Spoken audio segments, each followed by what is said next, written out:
Okay,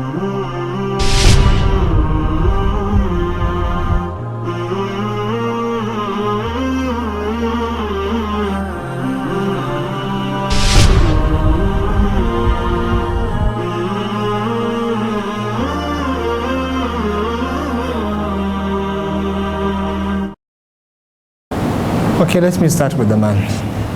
It's easier to finish. The man, if he marries, let's say, he marries the first wife and she died.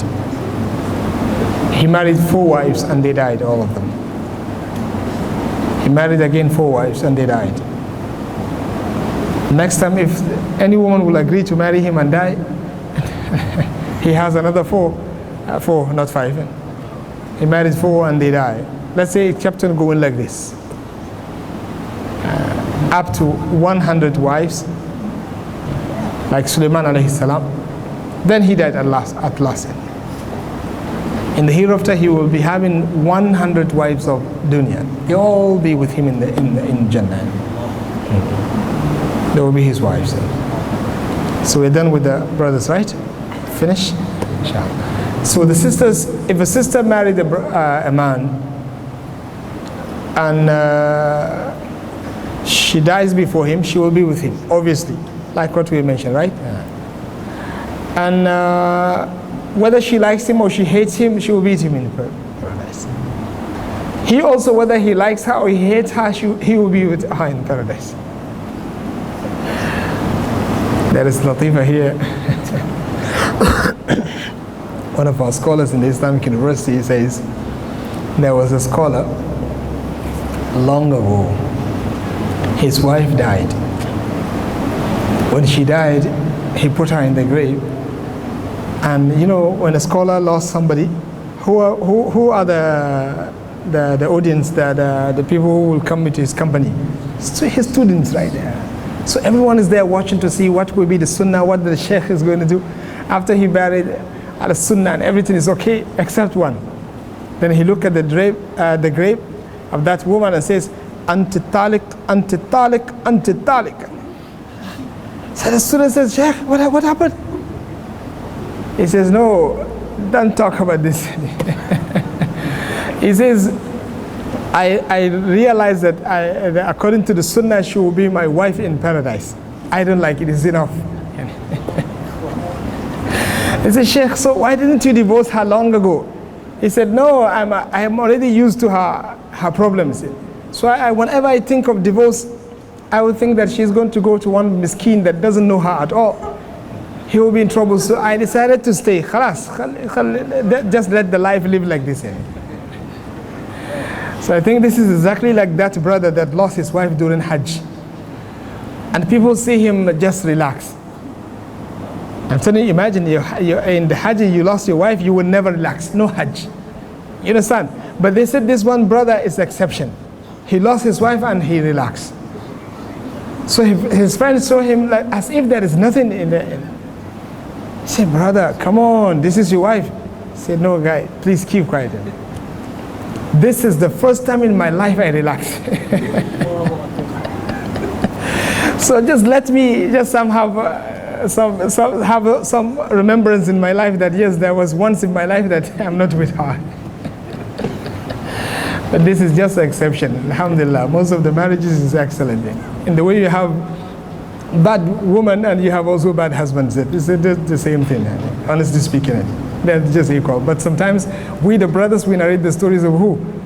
Sisters. And the sisters, when they sit down, what is the story? Brothers and so on. And just like that. So sisters, be patient when we talk about you sometimes. So even if he hates her, he will stay with her in paradise. And in paradise, no hatred. They will find themselves loving each other. You get it? They will not hate each other. She will not agree to stay with anybody except him. And they're going to remember all of those days of fighting. That she used to fight him. They will enjoy talking about the stories. MashaAllah. So as for the wife that got divorced from the husband, and then she married another one, she died with the second one. While she was with the second one, she will go with him in paradise, not the first one. The Prophet ﷺ said, Al-mar'atu li akhiri azwajiha. Abu Darda, when he died, he told his wife, unlike Abu Salama, he says to her, if I die, marry. And he asked Allah subhanahu wa ta'ala to give her the best. And Allah subhanahu wa ta'ala accepted his dua. She went to the Prophet ﷺ. So Allah will give him something else, and she will go with the Prophet ﷺ. So Abu Darda told his wife, don't marry. If you want to stay with me, don't marry. And to my knowledge, this is the only woman that kept this promise. He said, don't marry. She said, no problem. When Muawiyah proposed to marry her, she said, Ma mithluka yurad, yarhamukallah. Somebody like you cannot be rejected. But I already promised Abu Darda that I will never marry after him. And she maintained her words.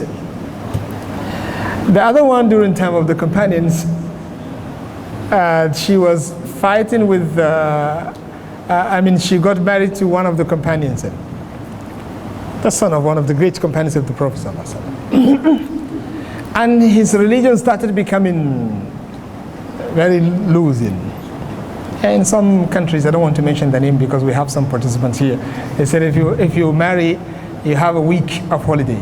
You don't come to the masjid. If they see you in the masjid, they will be surprised. What's wrong with you? Aren't you the one who married yesterday? Yeah.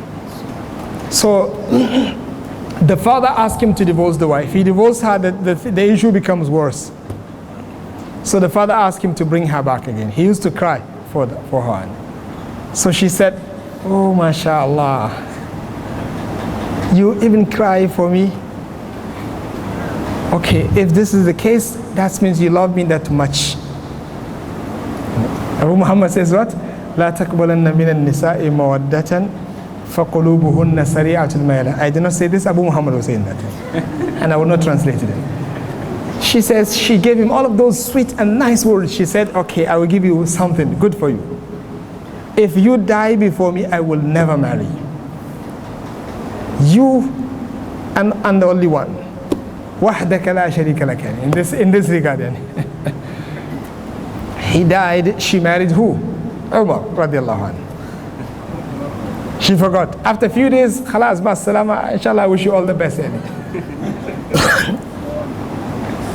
So she married Umar radiallahu anhu. They mentioned that Ali radiallahu anhu reminded her about the promise, and she cried. Umar was killed. She said, okay, khalas, since Umar was killed, let me go back to my promise. She married again. I forgot the name of the companion she married. He also got killed. She married again. What happened to the promise that I will never marry somebody? She married again. And that person also. So she kept on marrying. Whenever she married, the person will get killed. We get shahada fi sabilillah. And then afterward, the people of Medina become mutawaqqifin. Nobody wants to go. And they used to say, whoever wants shahada. The reason why they don't keep it, they kept her married, they said she's very beautiful. You get it? So people doesn't want to, let her just go like that. So at the end of the day, they used to say that whoever wants shahada, he should marry this woman. So Allahu Alam. So if a woman marries a person and she dies with him, while she is married to him, she will be with him in paradise. And she will love the marriage in the hereafter. But if she dies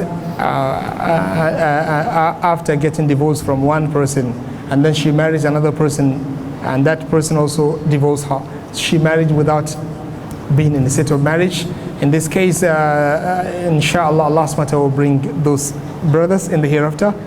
They will come and have, wallahu alam, maybe a big smile in front of her to choose whomever she wishes. So the debate will be between them. She select the one that she wants to be with in paradise. Allah will not give them the choice to choose. No, she will choose whoever she wants to stay with in paradise. May Allah subhanahu wa ta'ala show us that the sisters that used to be with us here will make it to Firdaus, inshallah, together with their husbands and the remaining of the Muslim sisters, inshallah.